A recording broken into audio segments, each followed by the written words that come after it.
The private jet descended through clouds the color of champagne, the city lights twinkling like scattered diamonds below. My father, Robert Sterling, yes, the Robert Sterling of Sterling Global, turned to me, his face etched with a worrying I rarely saw. Scarlett, I need you to be sure about him. About all of it, Dad, I'm sure. Oliver is different. He loves me for me. He has no idea who I am. I squeezed his hand, the diamond on my engagement ring, a modest half-carat I'd chosen myself, pressing into my skin. That was the agreement. After a lifetime of gold diggers, social climbers, and sycophants drawn to the Sterling fortune, I'd gone off the grid for my final year at Stanford. No trust fund payments, a scholarship under my mother's maiden name, Walsh, a shared apartment with 3 roommates. And there, in a dusty economics seminar, I'd met Oliver. Oliver Reed was ambition personified, charming, brilliant, hungry. The son of a single mother who worked 2 jobs, he'd clawed his way to the top of our class. He spoke of changing the world, of building something real, of integrity. He loved Scarlett Walsh, the smart, scrappy girl who budgeted for coffee and took the bus. He proposed with a ring he'd saved for a year to buy. I said yes, crying real, happy tears, but my father's paranoia was a seed. Anyone can play a part for a year, sweetheart. Let's see his character under pressure. A real test. The plan was cruel in its simplicity. I would get my dream internship at Oliver's startup, Nexus Ventures, which was ironically vying for a massive investment from Sterling Global's venture arm. He didn't know I was the ultimate gatekeeper. I would be the lowest intern, reporting to him under the name Lena. If he's the man you say he is, Dad said, his voice grave, he'll treat the intern with the same respect he treats the heiress. If not, I pushed the dread down. Oliver would pass. He had 2. Lena, over here. The coffee order won't carry itself. My first Monday at Nexus was a baptism by fire. My copper hair was tucked under a black wig, my freckles concealed under makeup, my usual confident posture slouched. I was shy, clumsy Lena. Oliver's office was glass, a fishbowl of power. From my cubicle outside, I watched him. He was the Oliver I knew, passionate, demanding, visionary in meetings. But as the days bled into weeks, a new pattern emerged, visible only from the bottom looking up. He dismissed ideas from junior female staff with a patronizing smile. He took credit for a breakthrough an intern me, actually, working late, had debugged. He yelled at a cleaning staff member who accidentally bumped his desk, a veneer of stress, perhaps.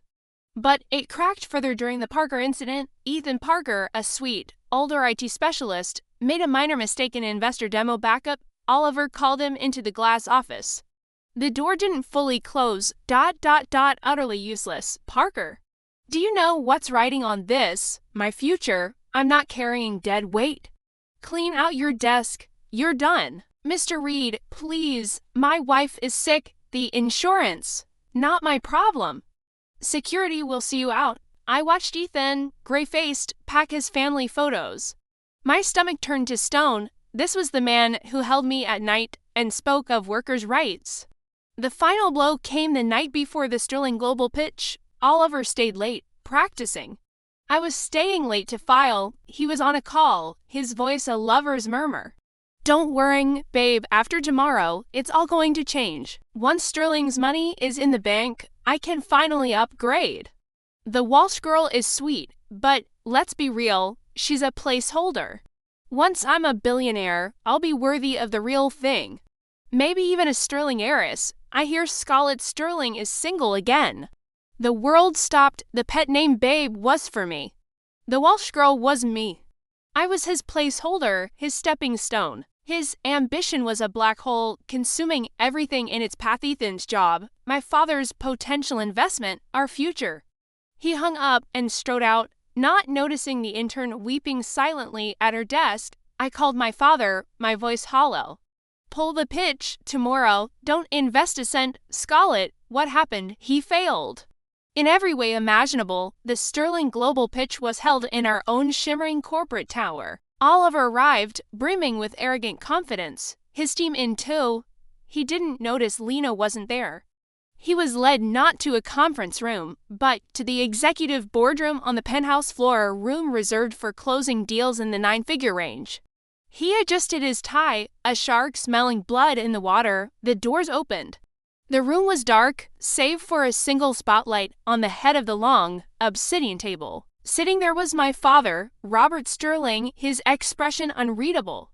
And beside him, in an emerald green blouse, my copper hair free, my leanest slouch gone, set me, Oliver's confident stride hitched.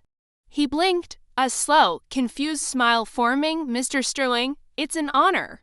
And, Scarlett, what a wonderful surprise.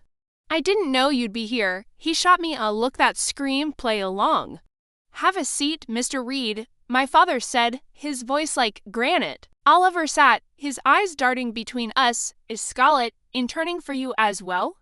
She never said. Scarlett has many talents, my father replied, including a keen eye for character. She's been interning at your company for the last 8 weeks.